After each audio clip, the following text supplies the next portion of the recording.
ఆత్మీయతకి ఇచ్చేసిన రెవెన్యూ ఉద్యోగులందరికీ ప్రతి ఒక్కరికి పేరు పేరున నమస్కారాలు. ఈ కార్యక్రమాన్ని ఏర్పాటు చేసిన యాదాద్రి భువనగిరి జిల్లా నాయకులందరికీ పేరు పేరున ధన్యవాదాలు. ఇప్పటిదాకా మాట్లాడిన తర్వాత నేనేం మాట్లాడాలని ఆలోచిస్తూ ఉన్నా. నీకు ఎందుకు లేచి నడిచి వెళ్ళిపోదామని చూస్తున్నాయి. మీరు అందరూ మాట్లాడేది కదా, నేను మాట్లాడేది. సరే, ఇంత దూరం వచ్చిర్రు, అసలు నేను చెప్తాడా ఒకసారి చూద్దాం, విందాం అనే ఒక మనసులో ఇప్పటి వరకు నవ్వు చెదరలే. చూస్తున్న ఒక్కొక్కరిని వచ్చిన కాడిచి చూస్తున్న ప్రతి ఒక్కరు నవ్వుతూనే ఉన్నారు. ఎందుకంటే నా గురించి చెప్తుంటే నవ్వుతున్నారు. అంటే సంతోషం వేస్తుందా లేకపోతే ఏమేస్తుందా అర్థం కాని సందర్భాన్ని నేను చూస్తున్నా. ఒకటే చెప్పదలుచుకున్నా, నా గొప్పతనం కాదు. నేను సంఘాలలో స్థాపించిన రోజు నుంచి ఈ రోజు వరకు 2 దశాబ్దాలుగా ఏ రోజు కూడా నేను అనుకున్నది ఖచ్చితంగా సాధించే వరకు నేను జరగను. ఏదో చేయగలరు.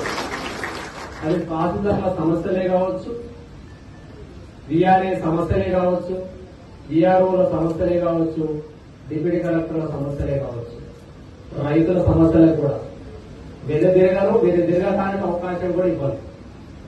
అది ఎవరైనా కూడా భయపడే అవకాశం కూడా లేదు.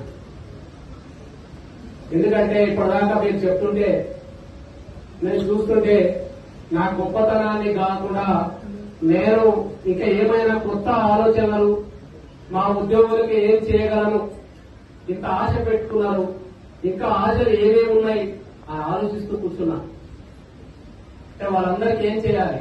ఒకళ్ళ ముఖం చూస్తే నాకు ప్రమోషన్ కావాలన్నట్టు కనిపిస్తున్నారు, ఒకళ్ళ ముఖం చూస్తే నన్ను డిపార్ట్మెంట్ లో తీసుకోవాలన్నట్టు కనిపిస్తున్నారు, ఇంకొకళ్ళ ముఖం చూస్తే అన్నా నువ్వు మాకు దొరికిన దేవుడు అని అనుకుంటున్నారు. కానీ నేను ఒకటే చెప్పదలుచుకున్నా, మీరిచ్చిన గౌరవం, మీరిచ్చిన అభిమానం, మీరిచ్చిన ప్రేమ నేను ఈ రోజు వరకు కూడా తమ్ముళ్ళందరూ చెప్తున్నారు నా గొప్పతనం గురించి. నేను ఆ రోజే చెప్పిన, శాఖలు వదిలినా, శాఖ నుంచి పోయినా నేను మళ్ళా తిరిగి శాఖకు వస్తా అంటే ఆ ధైర్యం, ఆ ఖర్చు మనకి ఇచ్చింది మీరు. ఆ రోజు నేను బీఆర్ఏల సమస్యల గురించి పోయినా, బీఆర్ఓల సమస్యల గురించి తీసేసే రోజు మాట్లాడినా. ఇక్కడ సాక్షాత్తు ఉపేందర్, ఇక్కడ మిత్రులు అందరూ ఉన్నారు. నేను ప్రెస్ క్లబ్ లో మాట్లాడుతూ రెవెన్యూల ఉద్యోగులను, బీఆర్ఓలను అర్ధరాత్రి ఒక జీవోతో తొలగిస్తూ నిర్ణయం తీసుకున్నారు. ఆ రోజు ఒక్కళ్ళు మాట్లాడలేదు. ఒక్కళ్ళు మాట్లాడితే ఏమవుతుందో అని ఒక్కళ్ళకొక్కళ్ళు ఎక్కడ లాక్కున్నారో కనిపించలేదు. కానీ ఆ రోజు మాట్లాడినా, తమ్ముళ్ళు భయపడకండి, ఎవరు భయపడాల్సిన అవసరం లేదు, ఖచ్చితంగా మీకు మంచి రోజులు వస్తాయి, తిరిగి రెవెన్యూ శాఖలు వస్తాయి. ఇదే రోజు తిరిగి ఒకసారి యూట్యూబ్ లో కొట్టండి, నేను అన్న మాటలు ఇదే.